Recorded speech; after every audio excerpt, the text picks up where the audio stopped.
Iran's foreign ministry says no negotiations planned, but a delegation's flying to Doha to collect $6 billion. Call it a very official pickup. If you're just joining, the U.S.-Iran track is trying to turn this interim ceasefire into the real deal. Sanctions relief, frozen assets back, nuclear limits, and a permanent end to the war. Before today, Washington and Tehran were already fighting over whether the framework even includes oil sanctions relief, the Iranian funds parked in Qatar, and the inspection terms you'd need to actually close it. This is Iran War Daily. Today, the cash is moving, missiles are flying, and Pezeshkian is calling it a great victory. We start with the money. And who's really at the table in Doha? If you want to keep up with U.S.-Iran deal negotiations, tap follow so the next episode lands in your feed. From AOL. Iran says it will soon receive $6 billion, £4.5 billion, of its money frozen in Qatar, the first financial resources the Islamic Republic expects from the peace deal with Washington.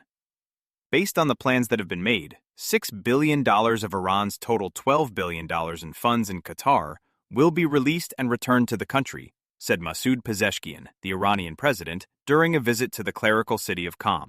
So the money's actually moving. Pezeshkian in Qom is calling it a great victory. $6 billion of the 12 frozen in Qatar coming home. That's the first tranche, and it's real. Per the AOL report, that's Pezeshkian's claim. $6 billion released, the other $6 billion under follow-up. The White House and Tehran, though, are not telling the same story about Doha. Right. Levitt says Witkoff and Kushner are flying to Doha for high-level meetings. Bakai says no negotiating session at any level. Same city, two completely different trips. One side is selling a summit, the other says they're sending people to collect a check. Those don't reconcile. And here's what nobody's answering. Is that $6 billion conditioned on anything? Inspections? Centrifuges? Because if the money walks out the door and the IAEA's still standing in the parking lot, somebody got played. From TRT World.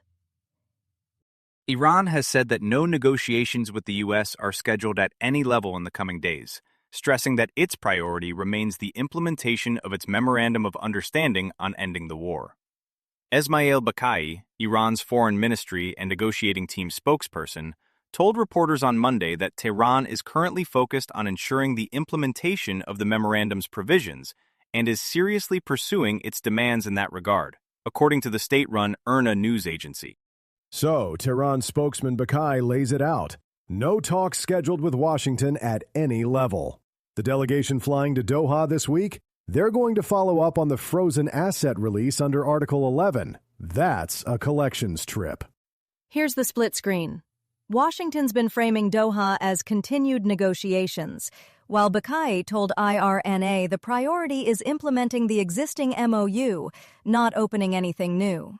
He even confirmed the U.S. issued licenses under Article 10 on oil sales. So the money's moving, assets, crude, but the word negotiate never comes up. The nuclear file, inspections, nowhere in Bakai's sentence. And that's the key distinction here. The financial articles are being executed. Whether IAEA access is tied to any of it in writing, Bakai didn't say, and nobody's pinned him down on it on the record. From Jonah Davidoff at the Jerusalem Post. Two of the targets struck by U.S. Central Command, CENTCOM, in the Strait of Hormuz on Saturday night were newly built by the Iranians, a source familiar with the details told the Jerusalem Post on Sunday, while others were targets that had not been attacked before. Included in the targets were Iranian surveillance infrastructure, communication systems, air defense sites, drone storage facilities, and mine-laying capabilities. Two of the targets CENTCOM hit Saturday night were newly built by Iran. That's the Jerusalem Post detail. Surveillance, comms, drone storage, mine laying. None of that existed when this war started.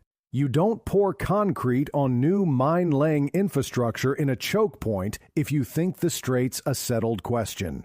They were building while the peace window was open. The source there is familiar with the details, per the Post. CENTCOM is not on the record for that specific claim. What CENTCOM did confirm was the renewed strikes Saturday, hours after a tanker was hit in Hormuz. And Trump's framing on Truth Social was that the strikes followed Iran violating the ceasefire. So the U.S. attribution is straightforward. Iran moved first, and this was the response. Right. And we just spent a segment on Tehran saying $6 billion is on its way home as part of that same peace deal. Money flowing out one door, mine layers going up out the other. Here's Tarek Chouref at Anadolu Agency. Iran's Islamic Revolutionary Guard Corps, IRGC, said early Saturday that its naval forces targeted U.S. military positions in response to American aggression in the country's south. In a statement aired by state television, the IRGC said the U.S. violated commitments linked to the ceasefire and carried out airstrikes on Iranian coastal areas. The IRGC said its naval forces responded by targeting U.S. military positions across the region. So here's the IRGC on state TV. The U.S. violated the ceasefire, hit our coastal areas, and our Navy hit American positions back. And that same morning, Tehran's calling this a great victory. Let's be precise on the chain. CENTCOM says it struck Iranian missile, drone, and radar sites after accusing Iran of attacking a commercial vessel in Hormuz. That IRGC statement is their response to that, aired by state television, not independently confirmed. And the warning that matters, they're saying any repeat gets a broader and stronger response. That's an open threat to U.S. bases in the Gulf. The exact escalation I've been watching. Manama and Kuwait City didn't ask to be the front line. Listen to the framing, too.